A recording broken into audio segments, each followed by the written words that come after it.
Assalamualaikum warahmatullahi wabarakatuh. Baik, saya akan menjelaskan tentang pengembangan dan pengolahan nilai hasil belajar. Materi yang akan saya jelaskan yang pertama pengembangan tes hasil belajar, kedua analisis hasil tes belajar, tiga pengolahan hasil belajar, dan yang terakhir pelaksanaan program tindak lanjut. Pertama, pengembangan instrumen penilaian hasil ajar. 1. Tabel spesifikasi adalah tabel yang memuat ruang lingkup materi atau pokok bahasan dan aspek tingkah laku yang akan dievaluasi beserta proporsionalitasnya. Tabel spesifikasi ini dibutuhkan jika akan menyusun soal dalam jumlah banyak sebagaimana soal pilihan ganda menetapkan jumlah soal pada masing-masing level. 2. Merumuskan indikator. Dalam merumuskan indikator, perlu diperhatikan unsur behaviornya agar menggunakan kata kerja operasional sesuai dengan level kognitifnya. Karena dari indikator behaviornya ini, guru dapat merumuskan soal untuk tes objektif maupun essay secara valid.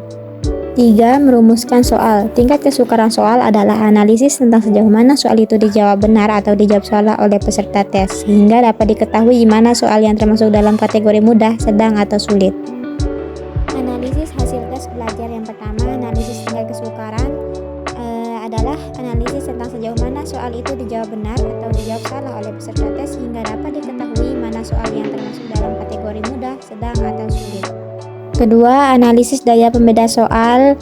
Daya pembeda soal ada kemampuan soal dalam membedakan antara kelompok atas dengan kelompok bawah. Artinya, sebuah soal dikatakan baik apabila soal tersebut dijawab benar oleh siswa yang nilainya tinggi dan dijawab salah oleh siswa yang nilainya rendah.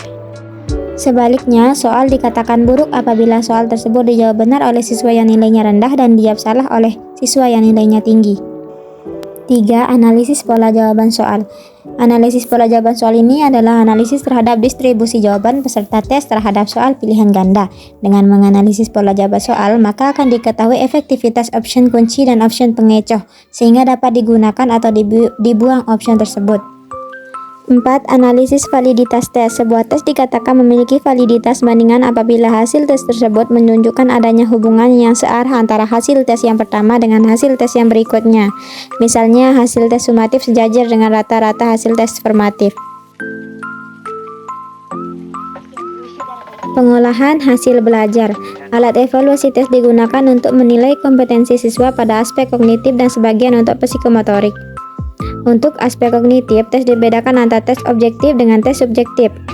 Tes objektif dalam memberikan skor terhadap tes objektif ada dua cara yang dapat digunakan, yaitu dengan memberikan hukuman atau tanpa hukuman. Sedangkan tes subjektif atau essay adalah bentuk tes yang meminta siswa untuk menjawab lebih dari 3 kata yang tingkat kesulitannya disesuaikan dengan tingkat kognitif yang digunakan, sehingga dalam tes essay masing-masing item soal diberikan bobot lebih dari 1 dan bergradiasi sesuai dengan tingkat kognitif yang digunakan. Alat evaluasi non-tes digunakan untuk menilai kompetensi siswa pada aspek afektif atau sikap, yaitu dengan menggunakan observasi, angket, dan jurnal. Non-tes juga digunakan untuk menilai aspek kompetensi psikomotorik. Pelaksanaan program tindak lanjut. Yang pertama, program remedial.